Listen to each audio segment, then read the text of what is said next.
There's only one thing that you have control over, and that is your mind. Now, if you don't have control over your mind, then your mind will eventually control you. Throughout the week, I was thinking about these statements that I wrote as a quote when I posted out on YouTube. You cannot control your life if you cannot first control your mind. If your mind is not well regulated, then your mind will regulate you. I was having a conversation with my friend the other day. One of the things that he said was in regard to the things that he think and the things that he say and the actions that he act does not align. Giving you an example, you think that you are confident, yet when you say that maybe I'm not confident. And when you act in fear. Your mind is screaming, I am confident. Your word is screaming, maybe. And your body is acting and screaming in fear. So you see, there is a battle that is being fought. Your mind is a battlefield. You win the war in the mind first before you can win the war on the outside. Some of us are fighting wars in the physical, where you should be fighting the war in the mind. When you first have the unity between your thoughts and your words and your action, the battle is already halfway won. So, for instance, one of the examples that he brought up is stage fright. Sometimes when we present ourselves with new ideas of what we want to do, we don't tell our mind to think on those things so much so that that become our reality. So I want to give you some steps on how to overcome this fear, to overcome this fight that is going on within yourself so that you can have a unity of your thought between your thought, your words, and your action. One of the things that I always find fascinating when I'm reading scripture is the verse that Jesus say that when you look at a woman lustfully, you have committed adultery. Now, question, did you do the act? The answer is no. All that happened in your mind. But because it happened in your mind, it will eventually happen in the physical. So he said that you have committed adultery. What win and what you act out in the physical realm is best depending upon what is happening in your mind. The actions that you do is usually depend upon your mind and your thoughts. You are as good as your mind. You are as good as your thoughts. So that's why it's very important to have control over your mind, to have control over your thoughts. When you're trying to present a presentation, a thought come up to you and says, you are not good enough. What if people don't hear you? Now, instead of you finding a way to overcome that, you dwell on that thought of maybe I'm not good enough. Maybe people won't listen to me. And then another thought will come up to you and say, well, you have not done anything that shows that you are good. And instead of you fighting that thought, you start contemplating on it. Some of us are living in this stage, and some of the things that I learned that will help us in order to overcome these things is what I'm going to tell you today. Number one, recognizing that you have those thoughts.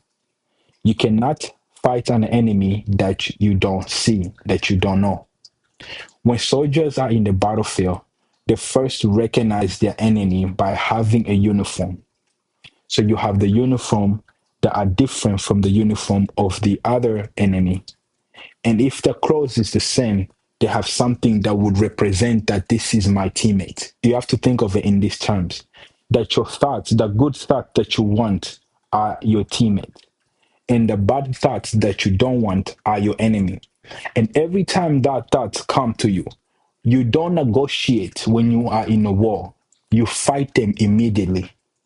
So the first thing is you have to recognize who are your enemies. And the way you recognize who are your enemy is by first understanding what is it that you actually want to be in the state of mind. So for example, you think that I want to be confident because being confident make me feel good, make me be productive in society. So you know that confidence is one of the thoughts that need to be on your side. And fear is a thought that don't need to be on your side. So every time you say, for example, you go on the stage and you're trying to do something that is hard, that will require a level of confidence that you don't have, a fear will be introduced to you. A thought will be introduced to you. When that thought does not align with a thought of confidence, what you do is you replace it with another thought. Point number two, you cannot fight an enemy with nothing.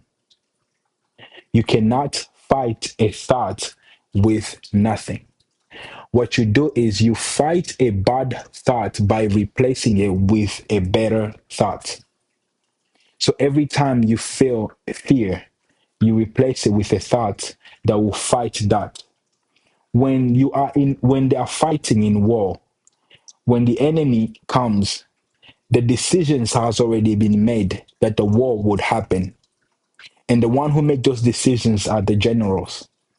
So the foot soldiers are going to just fight.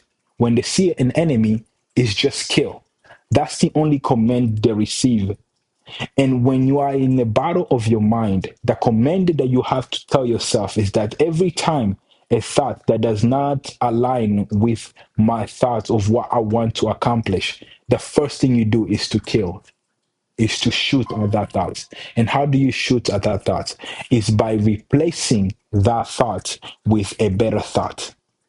So, for example, when you are going and try to present, I'm saying the presentation because I know a lot of people have stage fear. And this was just a better example that I was talking to my friend about. So, when you are wanting to present something, you already prepare, you already have everything ready. And let's say, and a thought come up to you, say, what if you're not good enough? Well, just replace with that thought and say, I have done something harder than this before. One of the things that you begin to do first, recognizing those thoughts, when you recognize those thoughts, you recognize the patterns of how those thoughts come about. So let's say, for example, when you are doing nothing, you are most likely end up in a stage of thinking that you're not good enough. So what you do, you create a hobby, create a system of putting you in a situation where when you feel like you are bored and you are not doing anything, when your mind is most at risk to introduce different thoughts that does not align with a thought that you actually want to think on, replace that moment with something that will put you in a situation that you could actually think good thoughts. Maybe go to the gym, maybe do a hobby, maybe write something down, maybe do something that could be fun. What you want is that your thought, your word, and your action have to align. Every time your thoughts scream, I am confidence, your words also need to scream, I am confidence, and then your body will follow. The issue is this, your thought is screaming, I am confidence, your word screaming, maybe I am confidence, and your body is in fear. You want to have a unity. They say a kingdom that is divided cannot stand. It's because within yourself, within the member of yourself, when your thoughts, your words, and your action that is not aligned, what you are doing is presenting the duplicity and the fight within you. So people will see you with the person who doesn't have confidence, who's always not sure of themselves. You're always second guessing. You always don't know what to do and how to make decisions. One of the things that helped me in regard to having confidence when it comes to speaking to a larger crowd was recognizing that fear is only something that is happening within you. My speech teacher used to tell me that when you are afraid, people don't see that you are afraid. It's only you. One time I went up and started speaking in front of the class. And when I was speaking, I was actually afraid and very nervous. And when I finished speaking, I went back and sit down. And after the class, I told my teacher I was very nervous. I don't know how I performed. And this is what she said. I did not know you were nervous. And it's interesting. When she said that, I thought to myself, wait a minute. My mind was screaming. I'm afraid. I don't know if I'm saying it right. I have an accent. I don't know if they understand me. I don't know if what I'm saying makes sense. The teacher did not see that because all that was in my mind. And I made a bet to myself, okay, what if I just go up there and say, and let my mind to be quiet and just focus on what I'm going to say. And when I started doing that, every time I'm speaking, I regulate my mind. When thoughts come to my mind, I bring another thought that would fight against that thought. So when I'm speaking with more clearance, with more precision, and with more intent. That's where different thoughts can start happening while I'm speaking, where I'm standing up and I don't know what I'm going to say. But when I have one thought, because I already prepare myself with knowledge about certain topics, it's easy for me to have creativity in my conversation because I don't have to fight myself. I don't have to first fight myself.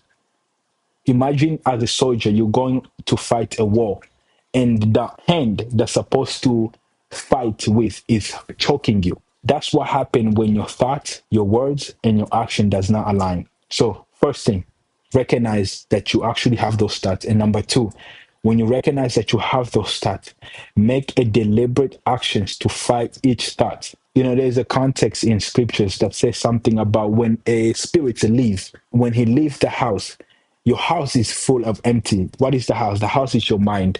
Your mind is empty. When that spirit leave and he go out there and trying to find place to be, it doesn't and come back to you. When he find that house to be empty, that spirit will come and dwell in you, and he will go look for other seven spirits that is even worse. So every time you are trying to fight a negative thought, replace it with something else. Some of us think it's all about willpower. No, you are not strong enough willpower to overcome it. You have to win the battle before it even starts. And how do you win the battle before it even starts? Is having the unity within yourself and replacing those bad thoughts with good thoughts. This is the Uncovering Life with Justin. You have a wonderful week.